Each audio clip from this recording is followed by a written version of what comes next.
So this is supposed to be an introduction to rigidity theory of graphs.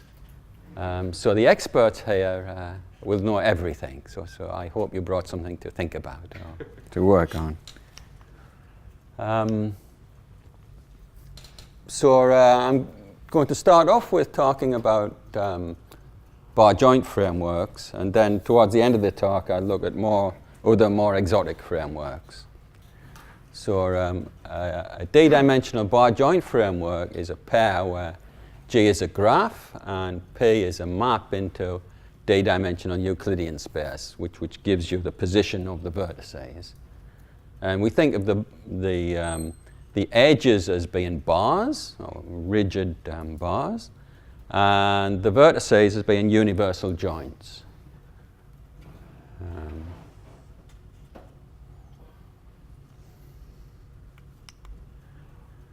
So I'm going to say that two d-dimensional frameworks are equivalent if they have the same edge lengths, and they're congruent if the distance between every pair of between U and V in the first framework, GP, is the same as the distance between U and V in the second framework for all pairs of points, not just points which are joined by edges.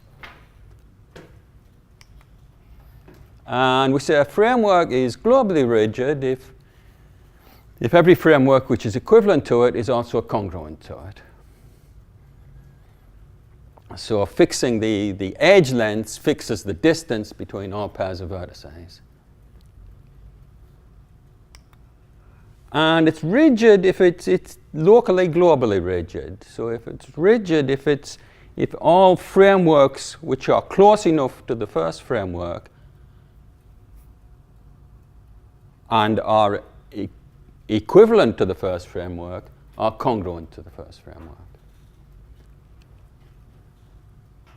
So there may be other frameworks which are a long way away which are equivalent but not congruent, but at least in some small neighborhood they are globally rigid. So here's a little example. So this is an example of a framework which is not rigid.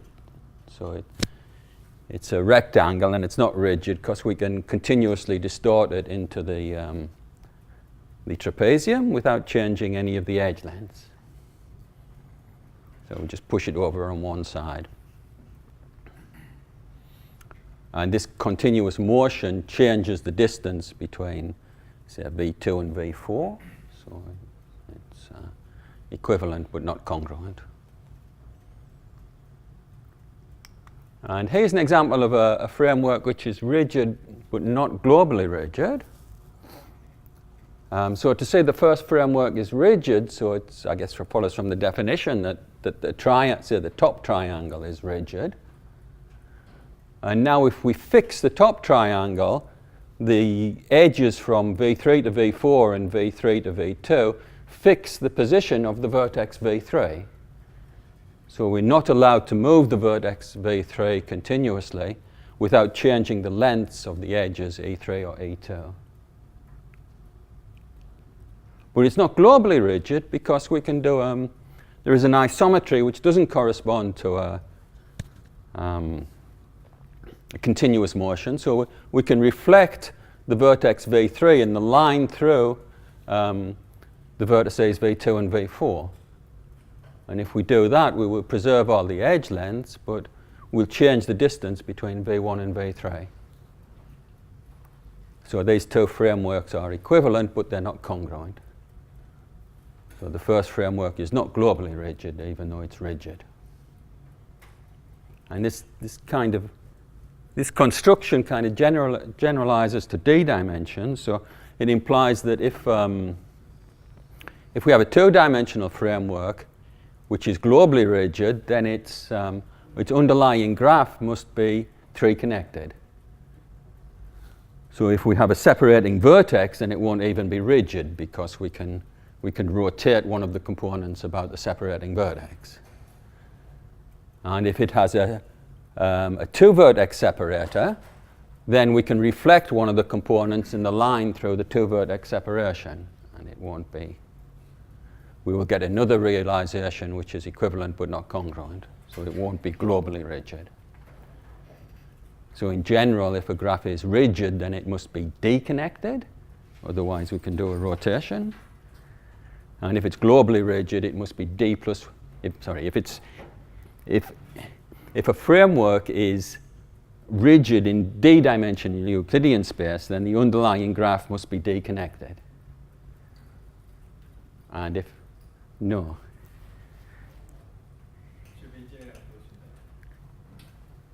Sorry? Yeah, generally, so yes. So I'm assuming things are in general position, otherwise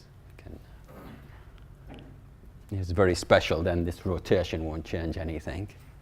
And if it's globally rigid in D-dimensional space and in general position, then it would have to be D plus 1 connected. Okay, since there is a disagreement here already, let me just say that I've always been puzzled by the amount of definitions of rigidity that there exist in the literature, and the amount of even equivalent definitions, or maybe they're not equivalent and I'm just being stupid. Like, for example, there was at a certain point in the literature that appeared the term isostatic, and I don't see it very much, very often anymore. Also in general, the term general, there is general and there is generic and there is probably something else as well. So Khalil and I for ages thought, oh my, we're really stupid, we don't understand any of these things. And it appears here that even the experts are forever saying, oh no, this is not exactly what. So why is it that there is so much variability in the definition of rigidity? Or maybe it's a stupid question even, but don't you feel that there is a lot of variability in the definition of rigidity? Yes, but I don't think what Shinichi pointed out is because of this variation in definition. So I think I'm kind of assuming that at least to start off with, that my frameworks are in general position. So in D-dimensional space, it means that, what does it mean? It means that that if I take a small number of points, then they'll finally generate the subspace of the dimension that you would expect them to generate. So you don't have 3 points on a line. You don't have 4 points in a plane. Yes. What about generic? So generic can mean different things in terms of the context, but for purposes of my target, I mean that there are no algebraic dependencies between the coordinates of the vertices. But all of the coordinates of every vertex. Yes. So it's like so I have this big n times d numbers, and these are all algebraically independent of the rationals. Of the rationals. Can I jump in on that? Yeah. Just jumping in there. For most purposes, the purpose of generic, you can read it as this theorem is true, but there are exceptions. Yes. And the exceptions are rare, and they're so rare that these exceptions are describable by a specific equation, yes. but I'm too tired to write it down. Yes. That's all it means. Yes. The theorem is true very much, but not always. Yeah.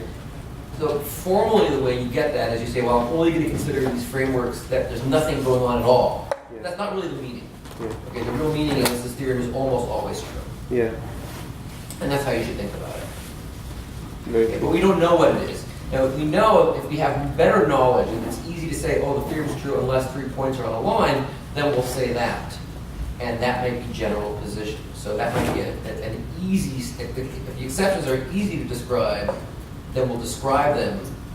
Or maybe it has to be a regular point of a certain amount. That's a more specific description of the bad case.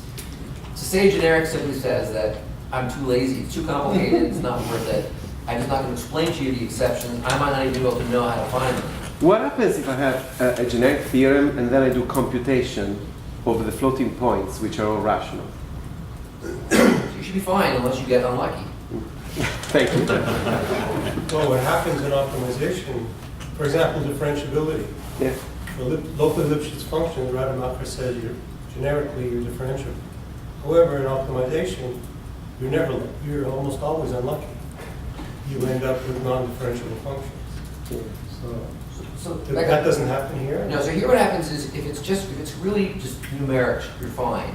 The only problem is if you have other symmetries that are strongly enforced, then those in themselves can put you in the singular set, and then your numerics won't help you because you're actually adding other hard constraints, right?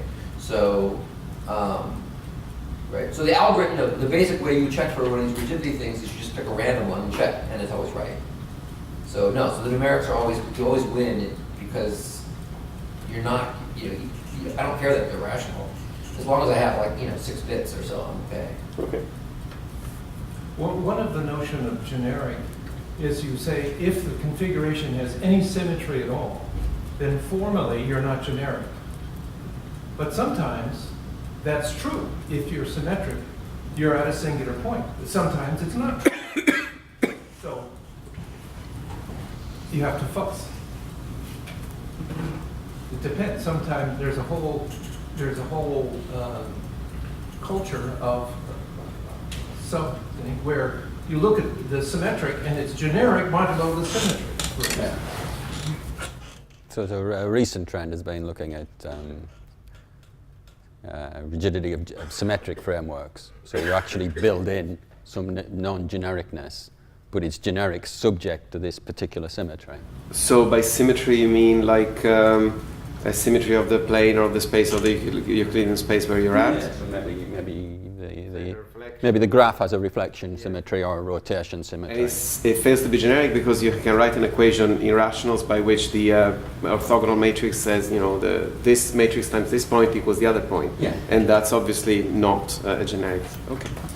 I think the other thing with definitions is there's maybe some number less than 10 more than 2 definitions, but they're always the same in every paper. So once you get them once, you're done. Thank you. And isostatic just means minimally rigid, by the way.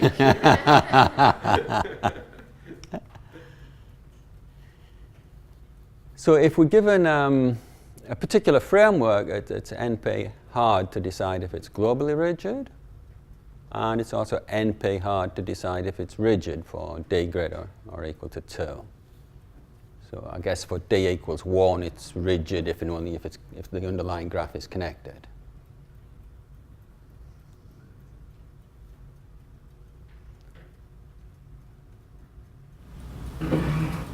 Why do you say that Sachs proved it? I'm being interactive, okay? I can also shut up. It's all right. Yeah, that's great. So this is Sachs' paper from 1979 Yeah, I think that so. showed the NP hardness of finding a realization in one dimension for a given graph. Yeah, so I think he also showed... Yeah? Oh, okay. I'll have a look again. So the example is easy. So in order to decide if a cycle is globally rigid, it means that some partition problem has a unique solution, and it's hard to decide if this partition problem has a unique solution. So this is where generic comes in. So we'll say that if we look at generic frameworks, so the hardness of Sachs and Abbott results depends on the algebraic dependencies between the coordinates.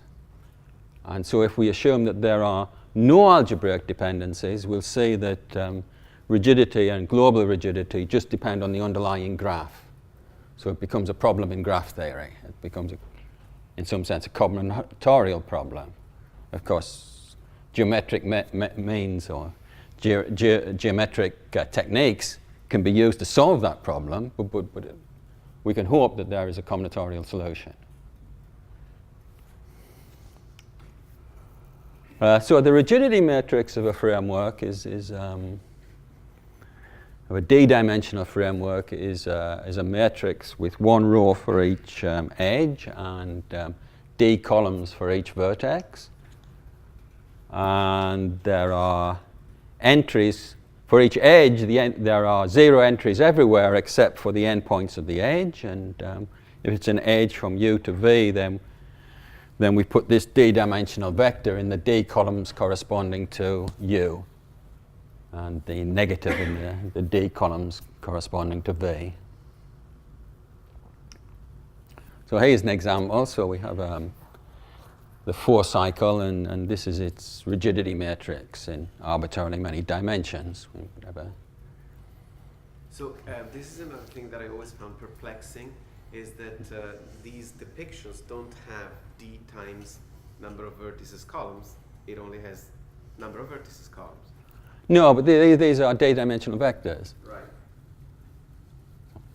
So there are d columns here, but you can't say them. Yeah. But which is a bold-faced zero, so it's a vector zero.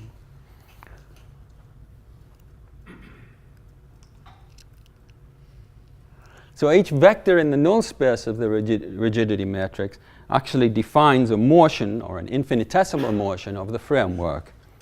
So if we look at, if we imagine having a vector in the null space, then we can label this vector with the labels of the vertices. So the first d components we can think of as a velocity vector for the vertex v1, and the next d components are a velocity vector for v2.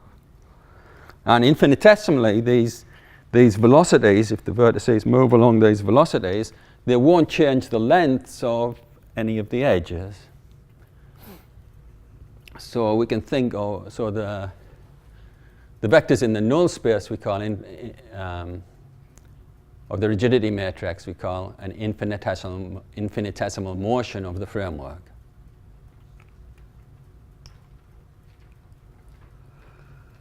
And now if we think about the continuous isometries of d-dimensional rail space, each continuous isometry will give us an infinitesimal motion. So if we translate the framework, it'll give us an infinitesimal motion. If we rotate the framework, it'll give us an infinitesimal motion. So it'll give us a vector in the null space of this matrix. And as long as the points are in general position, and there are enough of them, so as long as the image of the point affinely spans the whole of d-dimensional rail space, then these infinitesimal motions will be linearly independent. So the null space of this matrix will have dimension at least d plus 1 choose 2. And then the simple formula tells us that means that the rank of the matrix is at most the number of columns, which is d times the number of vertices, minus the dimension of the space of trivial motions of isometries. And moreover, if equality holds, then it tells us that every infinitesimal motion is coming from an isometry. So it tells us that the framework is rigid.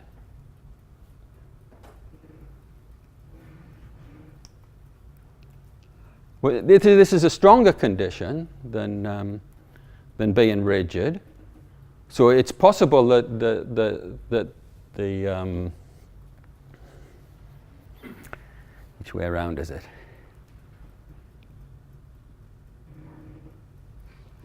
It's possible that it could be rigid, but not infinitesimally rigid. So there could be some infinitesimal motions which do not extend to finite motions. So we've taken a linearization of these quadratic equations defining the lengths, and it's possible that the linearization has solutions which don't extend to motions of the framework. So we say that so this is wrong. We say that GP is infinitesimally rigid if the rank of its rigidity matrix has this maximum possible value.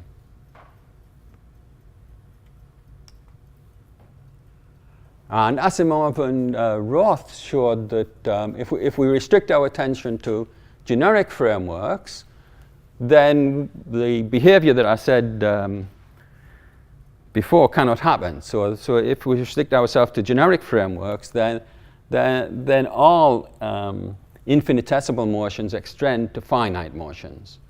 So for generic frameworks, rigidity and infinitesimal rigidity are equivalent properties. And so, sorry, I don't like doing this.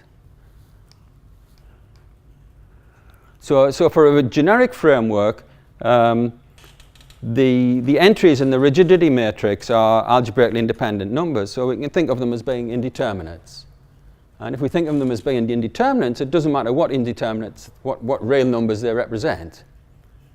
So it tells us that for generic frameworks, the generic rank of this matrix is the same for any generic realization. So all that matters is the positions of the indeterminates. So the generic rank of this matrix only depends on the graph. It doesn't depend on which generic realization we chose.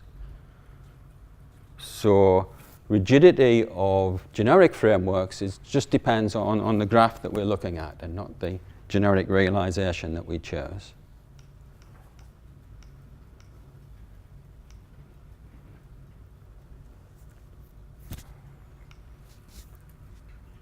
So I'd like the idea of independence. So what I'm really saying is independence of the length constraints. So I'll say a graph is independent in d-dimensional real space if the rows of its rigidity matrix are generically linearly independent.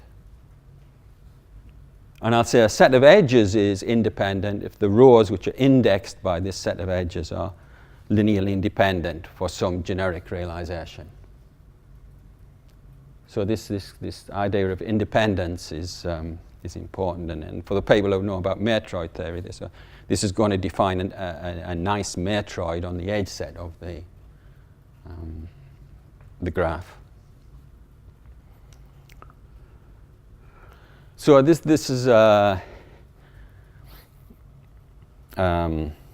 idea of independence is important because if we have, say, a polynomial algorithm which determines when a given set of edges is generically independent, then we can use this to determine if a given generic framework, if a graph is generically rigid in d-dimensional real space. Because we're talking about linear independence of the rows of the rigidity matrix, we know that any linearly independent set can be extended to a maximum linearly independent set. So we can start off with an edge and add another edge, so if we have an oracle for determining independence, we can keep on adding edges, and each time we try to add an edge, we can test if the new set is independent, and if it is, then we add it. If it's not, then we throw it away. And so if we have an algorithm or an oracle for independence, we can use it to determine rigidity. So independence is a key concept. And Maxwell thought about independence over 150 years ago, I guess. So we have Maxwell gave a sparsity condition for independence. So the idea is that we have a graph, and we would like to decide if it's independent, if the rows of its rigidity matrix are linearly independent, generically. So we look at the number of edges which are induced by this set of vertices x. So we'll call this I of x. And so Maxwell pointed out that if J is independent, then for any subset of the vertices, I of x must be less than or equal to this upper bound on the rank of the rigidity matrix. And that's kind of obvious, because if we just look at the subgraph induced by x, then this right-hand side of this equation gives us the maximum possible rank of the rigidity matrix corresponding to this subgraph. And so if this subgraph has more edges than its maximum possible rank, then it must be linearly dependent.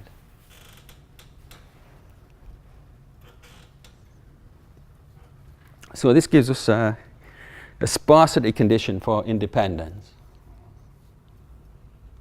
And so for one, so it's easy to say that if we're on the line, then we don't even need genericness. This characterizes independence for one-dimensional frameworks, and it's just telling us that any subset of the edges induces at most the size of the subset minus 1. Sorry, any subset of the vertices induces at most the size of the subset minus 1 edges. So it's telling us that the graph must be a forest.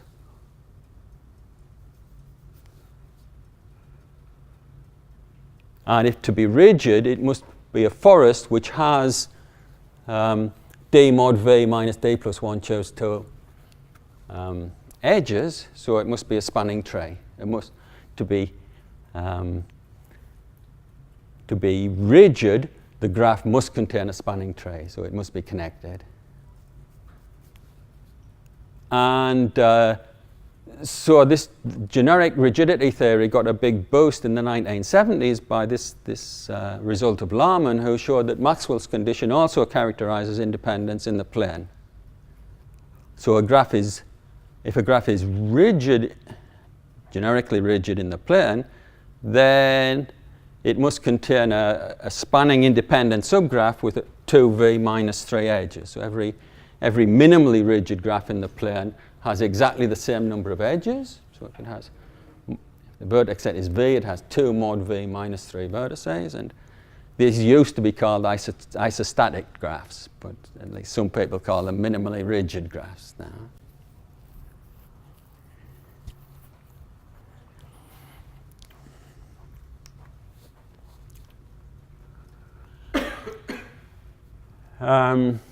So Lovaas and Yemeni used Laman's theorem. So Laman's theorem characterizes independence. So it also characterizes minimally rigid graphs, because a graph is minimally rigid if and only if it's independent and has the right number of edges. It has 2 mod v minus 3 edges. But it would be nice to characterize when an arbitrary graph is rigid, not just a minimally rigid graph. So we can use this using a slightly more complicated count, which is due to Lovaas and Yemeni, and it follows from Laman's theorem combined with a classical matroid theory result of Edmonds. So I think this is an important concept. So the idea is that we'd like to cover the edges of a graph with vertex-induced subgraphs. So we have some graph J, and we say a T-thin cover of J is a family of subsets of size at least 2, such that each edge is induced by at least one of the subsets, and any 2 subsets intersect in at most T vertices. So then the Lovaas-Yemeni theorem, which was, I guess, 12 years after Laman's theorem,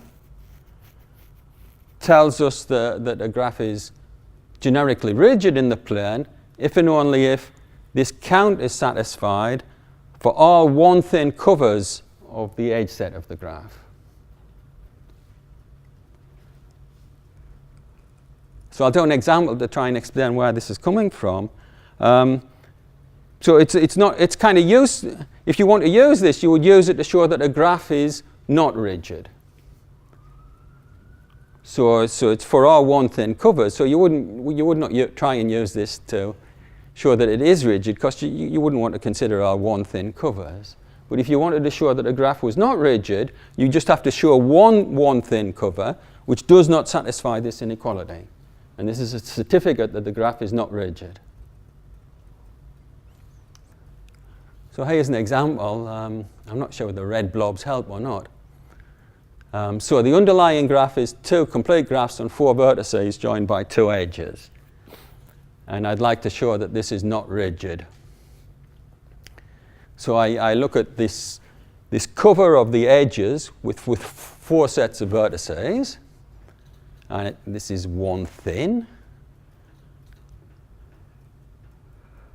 And then, so I'd like to say that the maximum number of independent edges in this graph I can have is 12, and that's less than the number of edges number of independent edges that I need to be rigid, which is twice the number of vertices minus 3, which I think is 13. So this graph does not have enough independent edges to be rigid. So the idea is that we look at the edges which are covered by x1, and there are 4 vertices in x1. So the maximum number of independent edges I can get which are covered by x1 is 2 times 4 minus 3, which is 5. So in this set of 6 edges covered by x1, the maximum number of independent edges I can choose is 5 from this set. And similarly, the maximum number of independent edges I can choose from x2 is 5. So the maximum number of linearly independent rows in the rigidity matrix I can choose from the edges covered by x1 is 5 and 5. And then these are kind of trivial bounds. So the maximum number of linearly independent edges that are covered by x3 is 1. There's only one edge there, and x4 is 1. So how did you pull out of your hat the T-thin cover? What is a judicious way to go about it if I'm given a big graph and I don't know where to start? So you can, so if you're given a big graph,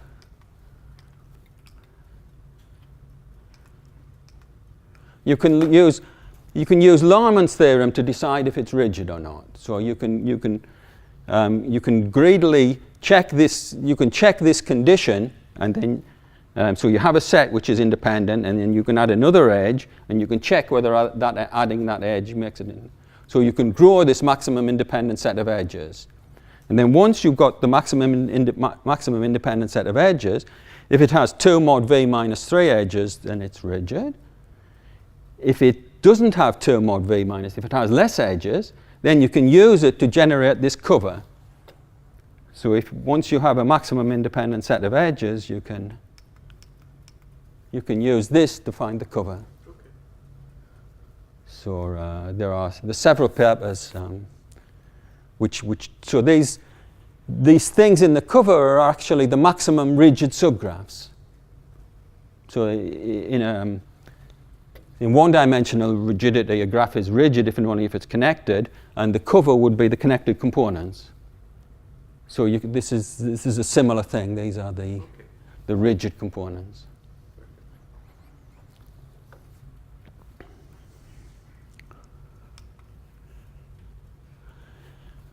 So I think when Laman's theorem came out, maybe I wasn't doing rigidity at the time, but Bob was. I mean, did people think that it would only be a matter of time before independence was characterized in 3 dimensions?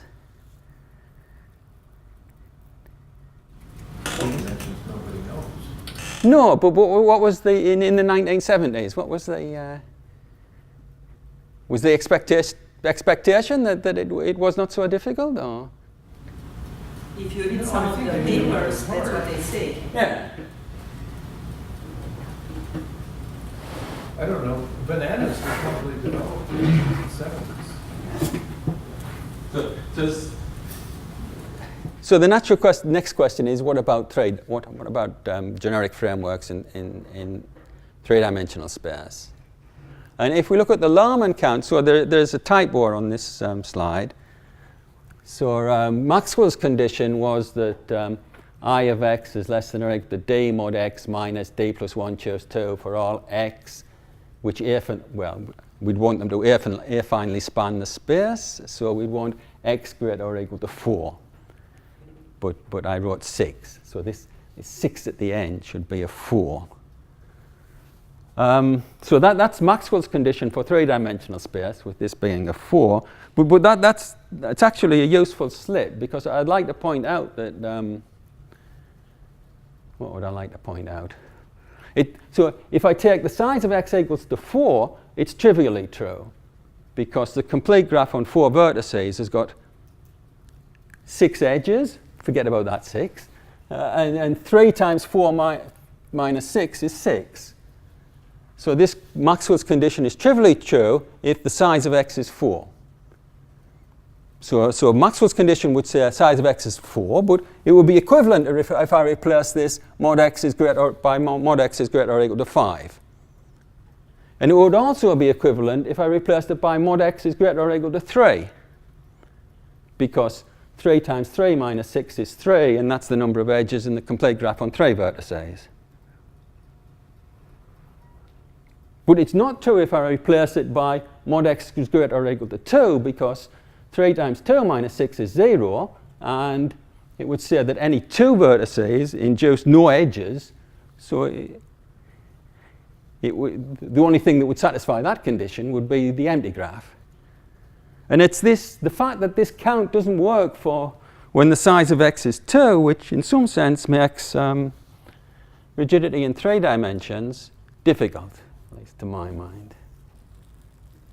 So it's a kind of trivial reason. So this shows that this condition, mod x greater or equal to 4, is satisfied by this graph. So you have to check all subsets of the vertices with at least 5 edges, because we know it's trivially true for subsets with 4 edges. If we take this subset with 5 edges, it induces, with 5 vertices, it induces 9 edges. And similarly, this set with 5 edges induces 9 edges, and then bigger subsets kind of hang over the. So this Maxwell's condition satisfied for this graph, but it's not independent. So the rows of the rigidity matrix are not independent, and to say they're not independent, we note that the number of edges is equal to Maxwell's number. It's 3 times the number of vertices minus 6. So if this graph was independent in 3-dimensional space, it would be rigid. But clearly it's not rigid, because we can, if we take a generic realization, we can keep this side fixed, and we can rotate this about the line through V1 and V2. So the line through V1 and V2 is acting like a hinge in 3 space. So it's not rigid, so it must be dependent. There must be a dependent edge there.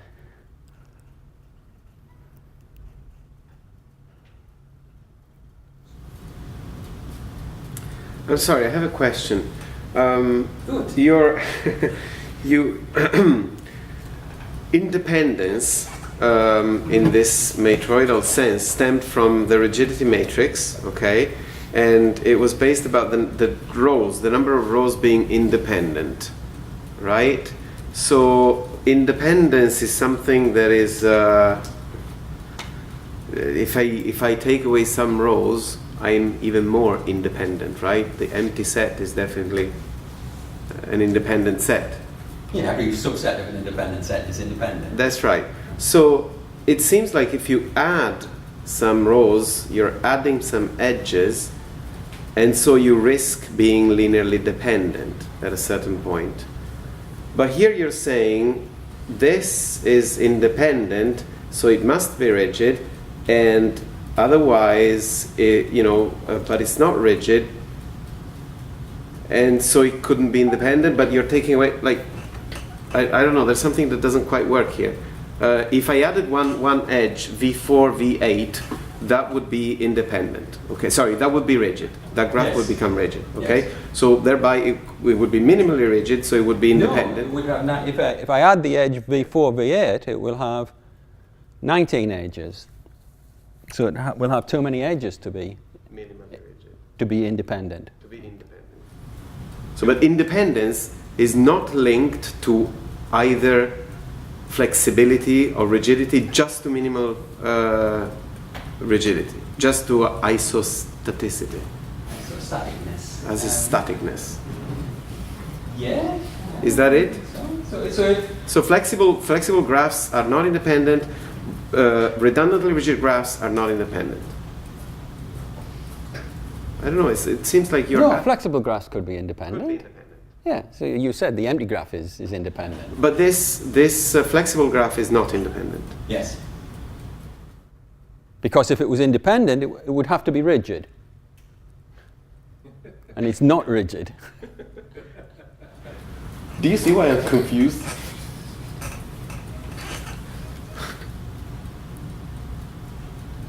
But if you put V4, V8 in, it's rigid, and then you can remove another edge, Yes. and it'll be independent and rigid. Yeah, so I could add the edge V4, V8 to make it rigid, and then I could delete the edge V4, V2, and it would still be rigid? Okay, so Laman's theorem then says that a framework is independent if and only if the framework is minimally rigid. Is that what it says? No. No. So it characterizes independence, and any subset of an independent set is independent. So there may not be enough edges to be minimally rigid, but it still characterizes independence. So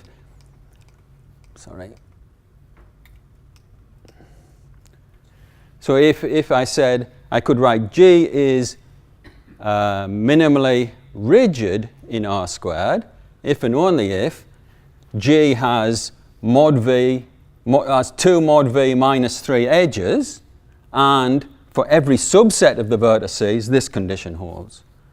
So if I add the condition to Laman's theorem that the number of edges is twice the number of vertices minus 3, it characterizes minimal rigidity.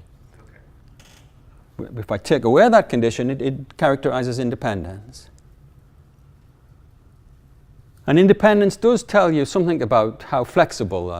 So if I take a maximal independent set and it's less than 2V minus 3, it tells me how many it tells me the size of the null space of the rigidity matrix. So it tells me how many degrees of freedom there are in the.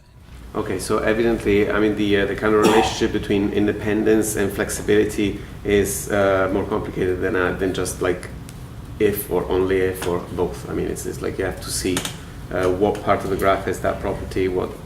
Okay.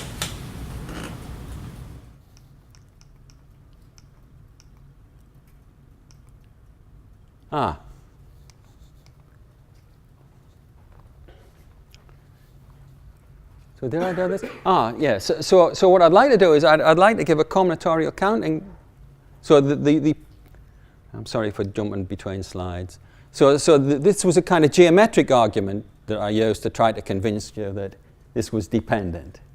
But there is also a combinatorial counting argument, and it's like the Louvre-Yemeni theorem, but it's a bit more subtle, and it does something a bit bizarre. So the idea is that we have this hinge line through V1 and V2. So the idea is we add an edge between V1 and V2. So instead of considering the graph G, we can consider G plus this new edge V1, V2. And now for this new graph with this edge added, I have a too-thin cover. So for a too-thin cover, I have two sets, and the blue set and the red set, and they intersect in two vertices, V1 and V2. And now I'd like to convince you that the maximum size of an independent set in this graph, maximum number of linearly independent rows in the rigidity matrix of G plus E, for some generic realization P, is at most 17. And the number of edges is 18, so it tells us that the edges are dependent. So to convince you that the rank of this matrix is 17, we choose a maximum independent set which contains this edge that I've added. So it contains this row. And now I use the same Maxwell count, so the maximum number of edges, independent edges inside of x1, I can take, including this edge, is 9. Because 2 times 5 minus, 3 times 5 minus 6 is 9. It's the Maxwell number. So I add this edge, I get 10 edges induced by x1, and the maximum number of independent edges I can get is 9. And similarly, the maximum number of edges I can get inside x2 is 9. Now I want to work out what's the maximum size of my independent set. Well, I chose a maximal independent set which contains the edge V1, V2, and if I take 9 plus 9, I've counted this edge twice. So the size of my maximal independent set I is at most 9 plus 9 minus 1, which is 17. So this trick of not just choosing a maximal independent set, but choosing a maximal independent set containing a particular edge which I've had to add, shows that the rank of this, the rigidity matrix is at most 17, and there are 18 edges, so it certifies dependence.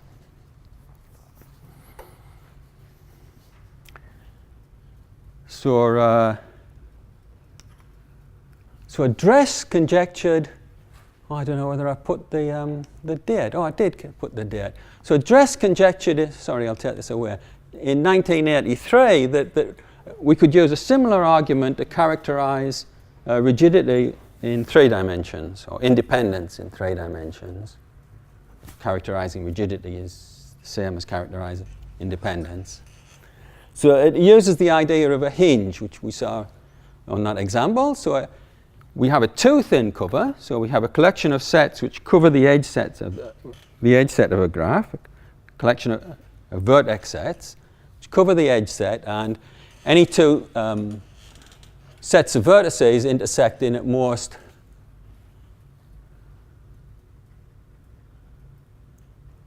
two elements. And if I have 2 sets which intersect in 2 vertices, then I call that intersection a hinge.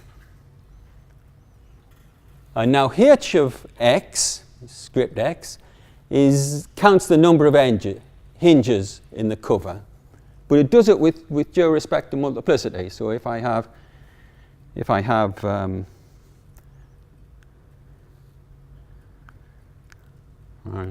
if I have 3 sets intersecting in the same pair of vertices, that would be 2 hinges.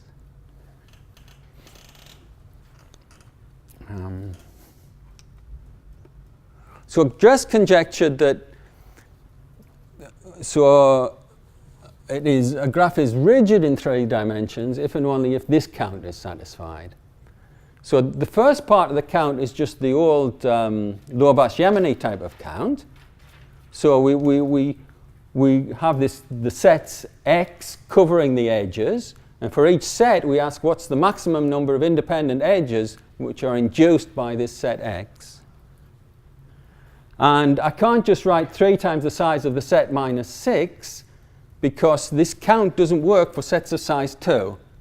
So if I have a set of size 2, then the maximum number of independent edges I can choose which are induced by this set is 1. It's not 0. So this is a slightly more complicated function, which is 1 if the size of x is 2, and otherwise it's 3 times the size minus 6. And then he threw in this fudge factor, which counts the number of hinges, and said that, well, if this is satisfied for all 2 thin covers, then it characterizes rigidity. So this is what the maximum number of independents has to be in order to be rigid. And so this conjecture appeared in a paper with several other authors, and it was, I guess it was a bit like Fermat's last theorem. So after the conjecture, he wrote the conjecture down, he said that they're working on this conjecture, and they were confident that in a few months' time they would be able to solve the conjecture, but unfortunately the deadline for submitting papers to the conference proceedings was too close, and they had to send it off before they completed the proof. But it didn't have the same happy ending as Fermat's last theorem, so this turns out to be false. And in fact, it's very false. It's very false. So in 2005, so myself and Tibor Jordan showed that it's false for all graphs with at least 56 vertices. And the trouble is that if the graph is large enough, then you can find covers in which this term outweighs this term. So the left-hand side of this inequality is negative. And so this inequality can never hold for a large graph. So it would tell us that no graphs are rigid, which is not true. How did you get the 56? It comes from a combinatorial design called the biplane. So it's like a projective plane where you replace ones by twos. So. And we use the... Wasn't Dress's conjecture known to be false by 86 or 87? I don't know, Bob. I think there was a bipartite example where at least one of Dress's conjectures was false.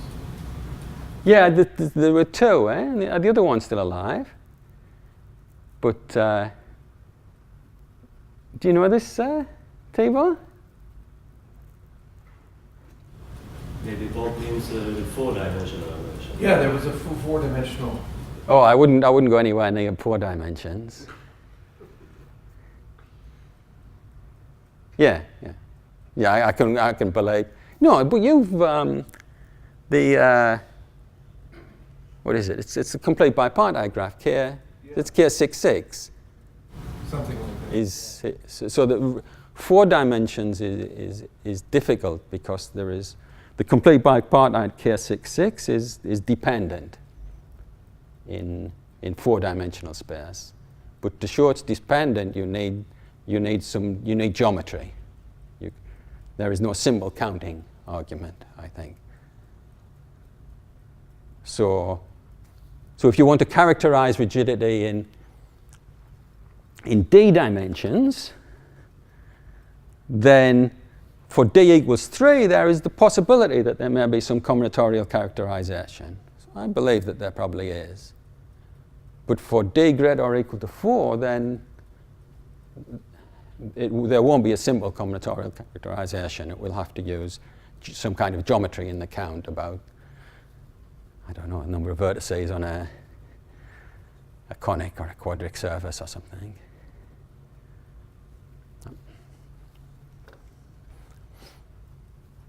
So here's a modified Dress conjecture, which I'm not going to say I'm working on and I'm going to prove in 2 months' time, but I think it may be true.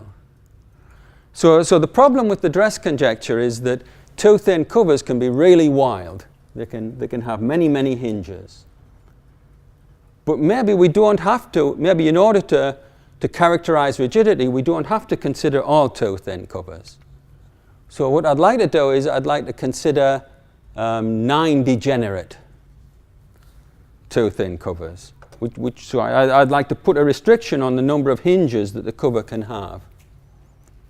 So the idea is that we're given a two thin cover over graph, and we construct something called the hinge graph. So the vertices in the hinge graph are the sets in the cover, and I join two sets if they have a hinge in common. So if they intersect in two vertices. And now I say the cover is K-degenerate if this hinge graph is K-degenerate. And what K-degenerate means for graphs is that I start with the graph and I start deleting vertices of degree at most K. And if this operation allows me to reduce the graph to the empty graph, then I say the graph is K-degenerate. So this concept comes from vertex coloring. So if I have a K-degenerate graph, then its vertices are K plus 1 colorable because I can recursively construct a coloring starting from the empty graph. So the cover is K-degenerate if its hinge graph is K-degenerate. And so I think Dress's conjecture might be true if we restrict ourselves to 9 degenerate two thin covers. And if we only hadn't swapped your talk with Ileana, you'd have sufficient time to prove it. So the 9 comes from the fact that the minimum number of edges in a generic dependent set is 10. That's where the 9 is coming from. And at least I can prove one direction holds. So I can prove that if a graph is rigid, then this inequality holds for all 9 degenerate two thin covers. So this is actually the direction that fell down for Dress's conjecture. So this conjecture extends It refines an earlier conjecture due to myself and Tabor Jordan. And it was actually inspired by a result of Mira's theorem and one of her PhD students, Jailong Cheng, who they proved a very nice result about maximal subgraphs. So Mira's result is that I would like an upper bound on the maximum number of independent edges in a graph in 3 space. And so what Mira showed was that if you choose a maximal subgraph which satisfies Laman's condition, which satisfies Maxwell's condition, then the number of edges in any such subgraph will give me an upper bound on the maximum number of independent edges in the graph. And to do that, she chose this maximal subgraph satisfying Maxwell's condition, and then constructed a degenerate cover and used the degenerate cover to show that the thing, that the rank of the rigidity matrix was small, was less than the number of edges in the original graph. And I think the cover that you got for your graph was 3 degenerate. Is that right? Yeah. So it may be true that if I replace this 9 by a 3, this conjecture still may be true, and it would be much nicer. Or even maybe 2.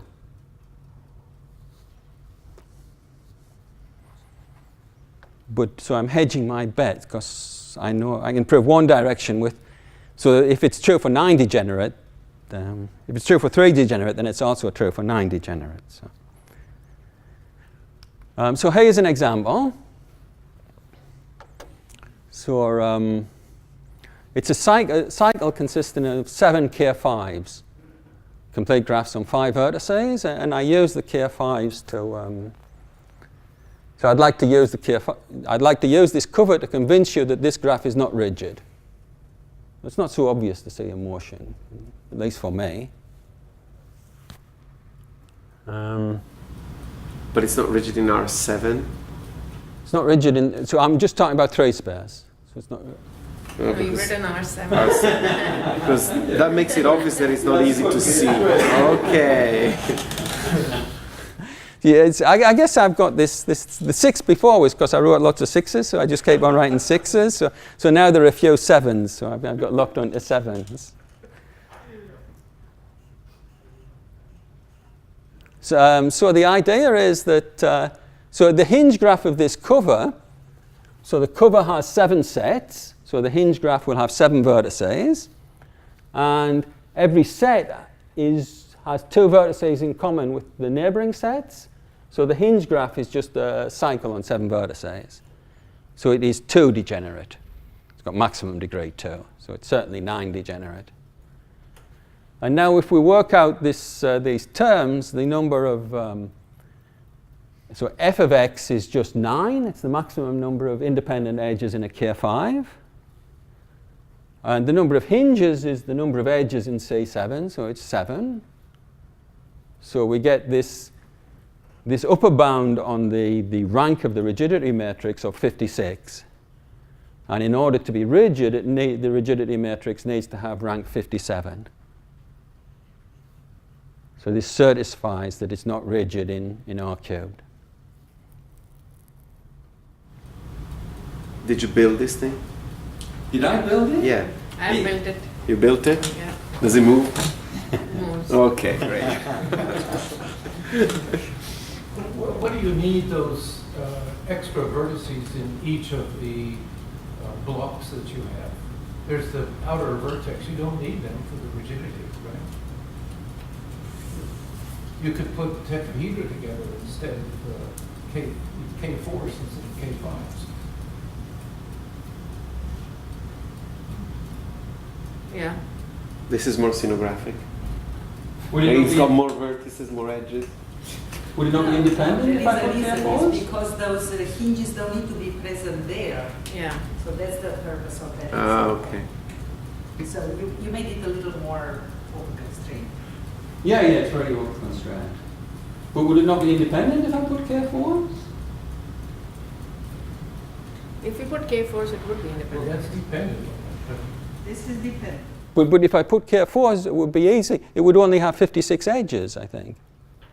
So it would be trivial to say that it's not rigid. Yes, but the examples are a little bit more complicated. Yeah, but this is to answer Bob's question why you have. Yeah. Oh, I might remind you that you have maybe 15 minutes, okay? 15? Yes, 15. So I'd like to go on to talk about global rigidity.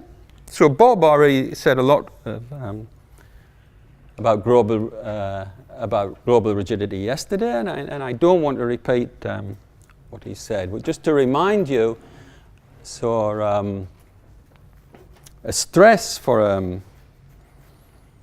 a framework. So this is what Bob called an equilibrium stress, which I think is a better name for it, but I wanted to try and simplify things, so I just called it a stress, is a weighting on the edges, so that if we add up, so if for each fixed vertex V, we add up the edge vectors for all the neighbors of V, so P of U minus P of V over all neighbors of V, and we take this weighted sum of vectors, we get the zero vector. So this is an equilibrium stress for the framework. And given an equilibrium stress, we can construct the stress matrix, which is a mod V times mod V matrix. So it's the same in all dimensions. It has n rows and n columns, and these are indexed by the vertices. And for each edge, the entry is,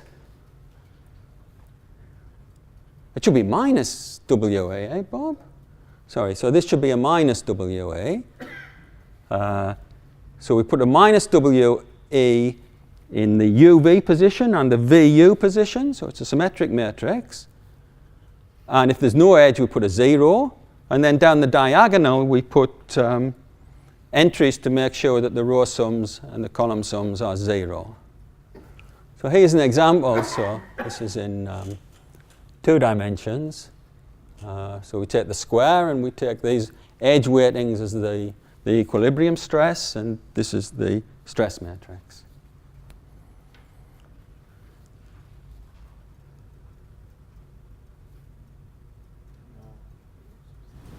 You have the sign vectors. Remember, you put minus.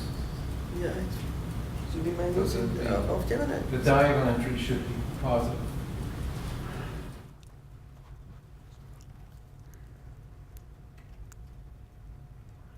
Oh yeah, so sorry. So I did what I actually did what it wasn't a typo on the wrong, well, if it was a typo on the other page, it carried through to this page. So this should be a -1. So I take minus the weightings. So this should be a -1 and a +1 and a -1. Is that okay? And then you probably have to change Should the be diagonal. positive Yeah, semi-definite. and then we change the diagonal to +1s.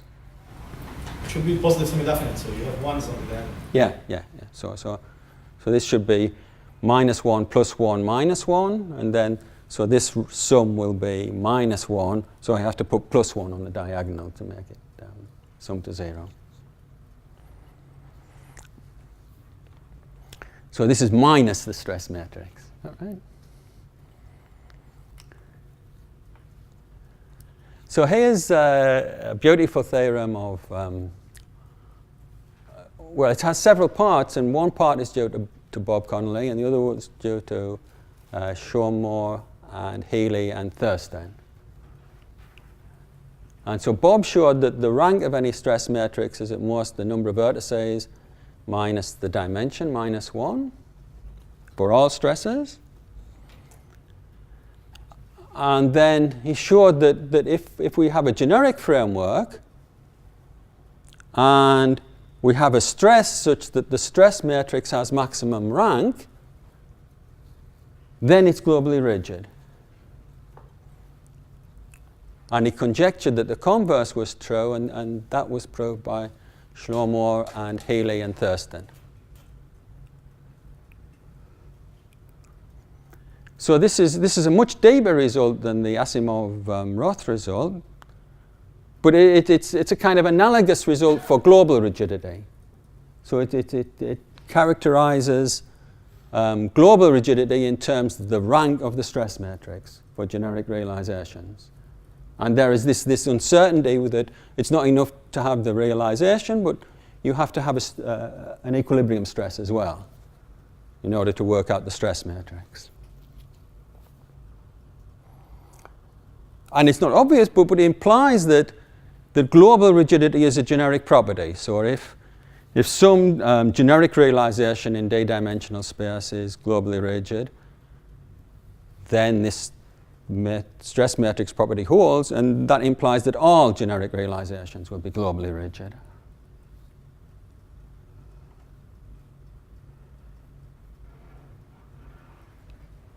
So we can say that the graph is globally rigid if it has a generic d-dimensional globally rigid realization. In the same way that we said that a graph was rigid if it had a generic rigid realization. So we would like to try and characterize which graphs are globally rigid. And a PhD student of Bob's, Bruce Hendrickson, gave two necessary conditions for global rigidity. So we've already seen one of them. So if a graph's going to be globally rigid in d-dimensional space, and it has enough vertices, then it had better be d+1 connected. Otherwise, we can reflect across a hyperplane.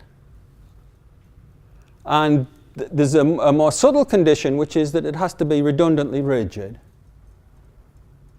So it has to stay rigid if I delete any edge. And the idea is that if I take a generic realization and I delete an edge and it's not rigid, then it will flex, it will move. And I can move it into another position so that the distance between the two endpoints of the deleted edge is the same as it was originally. And then I can put the edge back in again. So of course this has to be proved, but it's possible to prove that. So a redundant rigidity is a necessary condition for global rigidity. And I think Hendrickson conjectured that his necessary condition was also sufficient, but Bob found a counterexample. So he found lots of counterexamples.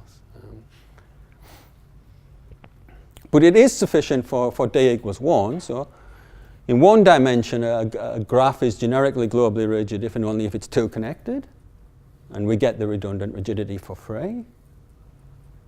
And for d=2, a graph is globally rigid if and only if it's three connected and redundantly rigid.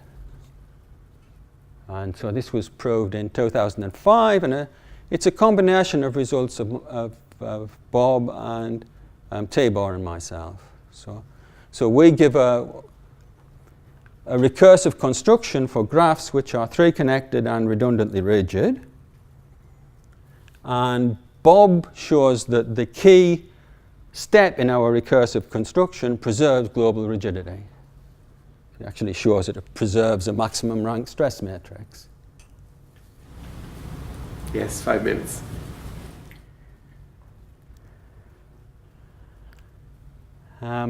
So as I said, Bob constructed examples which show that in higher dimensions, Hendrickson's necessary conditions are not sufficient.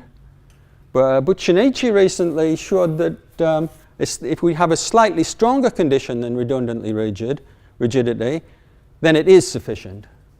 So if we have vertex redundant rigidity, it implies global rigidity. So if for every vertex, so if we're in d-dimensional space, if for every vertex G minus V is rigid, then G is globally rigid. And this has a kind of pretty corollary. So if we combine it with a result of Walter Whiteley about coning, it tells us that if G is rigid in d+1 dimensional space, then it's globally rigid in d-dimensional space.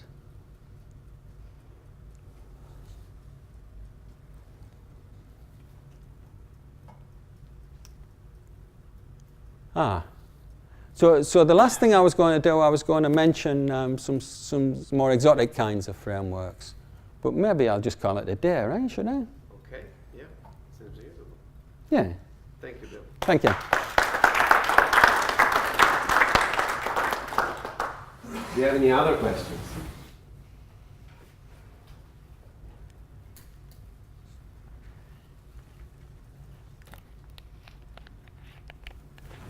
Yes, Bob. If it's vertex redundantly rigid, doesn't that mean that it's somewhat overcounted? It's not sort of minimally, it's not minimally. Is that fair to say? Or it may not be. Well, it may not be, because it could be a big complete graph. Yeah. I mean, think of a general graph. There are plenty of globally rigid graphs where V minus V is not rigid. Yes. Yeah. So it's a sufficient condition, but it's not necessary. Yeah.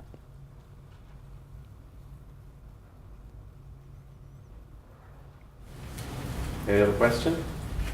So maybe I just say, sorry, that so Bob came up with infinite families of examples to show that Hendrickson's conditions were not sufficient. And I think for all dimensions greater or equal to 5, for any fixed dimension, he had an infinite number of examples. But for d equals 4 and 3, and in particularly for d equals 3, the only example he had is the complete bipartite graph, K55. Right. And I was even foolish enough to say that was the only one. Because nobody came up with that number counted. But then, so recently, Tibor Jordan and Chuba Kirai and Shinichi Tanagawa have come up with an infinite family of examples in 3 space, which show that Hendrickson's conditions are not sufficient. But there is a conjecture similar to my modified dress conjecture, which can be used to explain why their examples are not globally rigid. So there is a cover condition which you can add to Hendrickson's condition, which rules out this infinite family of counterexamples. So we're back to the only combinatorially difficult example in 3 space being K55.